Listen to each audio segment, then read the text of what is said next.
We'll start today with that high-stakes meeting in the Oval Office. Prime Minister Mark Carney was in Washington this week for his second in-person White House visit with U.S. President Donald Trump. But despite months of ongoing talks, Carney came home again without a new deal, though he's promised material progress has been made.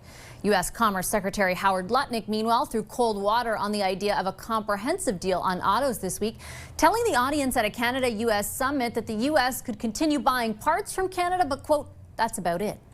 So where does the relationship stand now, and how likely or unlikely is a new deal? Industry Minister Melanie Joly was at that meeting in D.C. this week. She joins me now. Hi, Minister Joly. Pleasure to welcome you back to the program. Thank you very much for making the time. Thank you. I wanted to start. It's a pleasure, Vashi. Oh, thank you. Sorry to interrupt. It's a little bit of a delay. My apologies. You just returned from Washington, D.C. and the meeting with President Trump. I wanted to ask you point blank, is there any prospect of either reductions in American auto tariffs on Canadian autos or an auto deal of any sort? Is there any prospect of either of those things?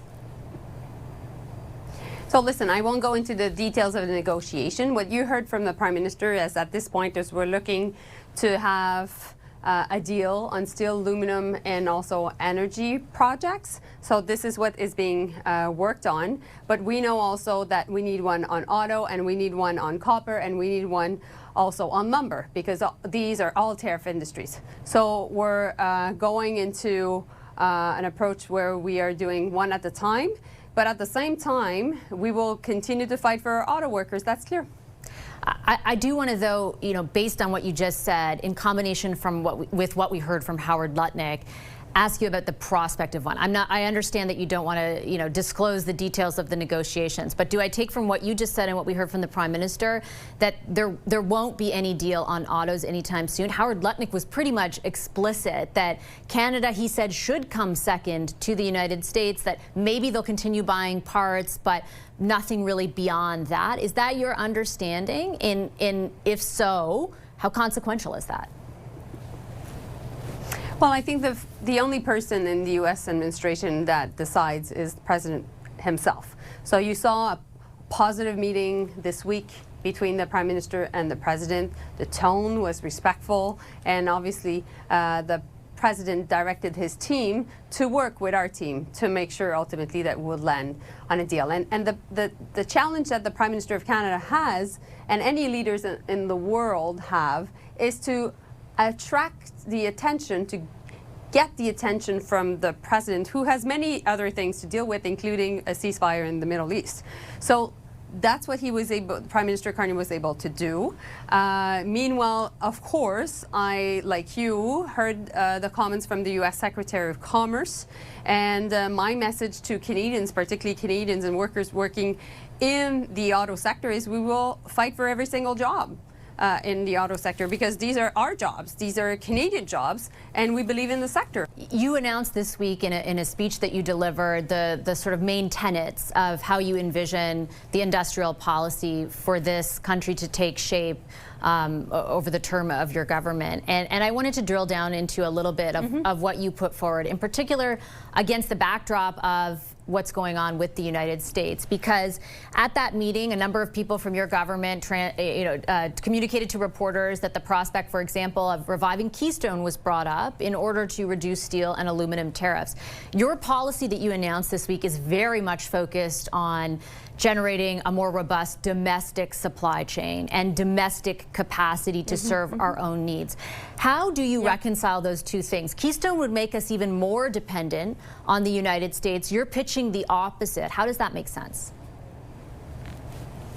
So I won't go into the Keystone project, because this is a decision for the Prime Minister to make. But what I can tell you, though, is that we need major projects across the country to be able to support our steel industry and to be able to support our auto industry. And when it comes to certain natural resources, we have them in abundance, and we can, work on being able to benefit from the fact that we have so many of these resources.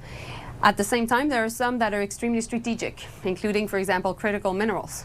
And we know that Canada has an edge, that we need to attract capital investments in these mining sectors, critical mining sectors, but at the same time that we be very mindful of what we're doing, because obviously there's an entire world competition for accessing these critical minerals. So what I presented this week was a strategy, Vashi, that was about protecting jobs, obviously in the tariff sectors, and you and I just talked about it, steel, aluminum, auto, copper, and lumber, but also, while there's lots of unpredictability in this world, while we're living in a much more complicated and dangerous world, we will be able also to create jobs. And also we'll be able, and that's a third pillar of the strategy, to attract talent and attract investments. And how will we create jobs for our viewers at home right now that are asking themselves, how can we do so?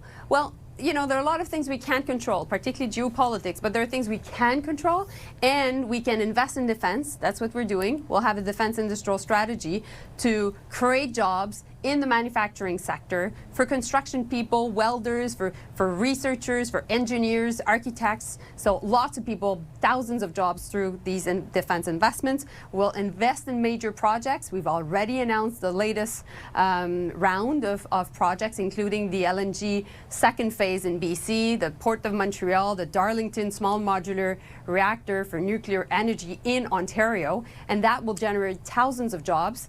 And finally, we will build strong Canadian companies. But you and your cabinet colleagues, the Prime Minister, have often, you know, particularly let's take the example of defense procurement, talked about spending 75 cents on the dollar right now in the United States. And I guess my question is, like, it feels as though there's two different messages going on. We might invest more, we might become more interdependent on defense and security and energy with the United States, but also we're supposed to make ourselves whole through this other policies, other suite of policies that we're going to pursue. Like, how can those two things be true at once? And will your government articulate, like, something we can hold you accountable to, like, by this point we will be this much diversified, or we will have built out this much additional defense industrial capacity? Because right now you're making a lot of promises without a lot of specifics.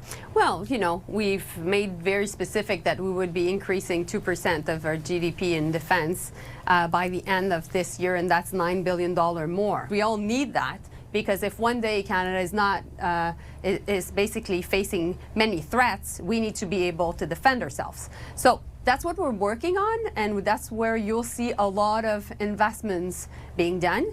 And we are over-dependent on the US. We know that. So we take stock of that, and we will make sure to do the right investments. But, you know, there is indeed, I think it's important to remember that we won't have the same relationship with US. We will diversify our markets, but at the same time, we're still a neighbor of the US, and that will be a reality that we will continue to do trade with US. That's just the reality of being neighbors and our geography.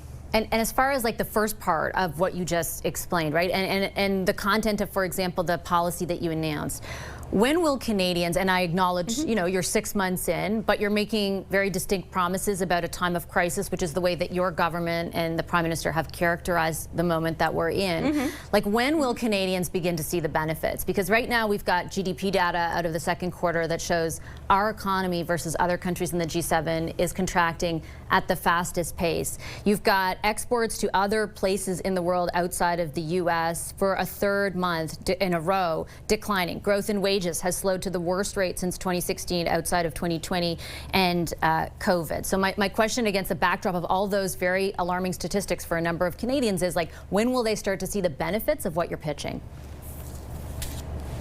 Well, I think you have to look at the, you know, the Friday numbers of jobs. 60,000 new jobs created across the country.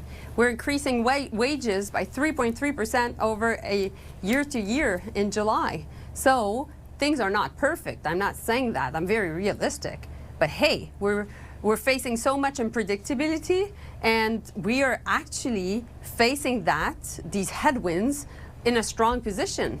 And the September numbers are extremely good news. So I think we should be optimistic. Well, you know, there is bumps in you know, while we're flying this plane, we're holding strong, and we're going ahead. The unemployment rate, though, is still 7.1%, which is a multi-year record. I acknowledge that there were far more jobs added last month than anticipated, but that's still a very high unemployment rate. The youth unemployment rate is like at a decades level high. But I'm just saying, we just increased by 60,000 jobs in a month. So I think it shows that it's moving. Okay, I will leave it on that note. I've taken enough of your time. Minister, appreciate it as always. Thank you very much. Pleasure. Thank you, Vashi. Coming up, the Liberal government is reviewing its planned purchase of American-made F-35 fighter jets because of the ongoing trade war. But can the military really afford yet another delay? Chief of Defense Staff General Jeannie Carignan will be here after a very short break. Stay right there.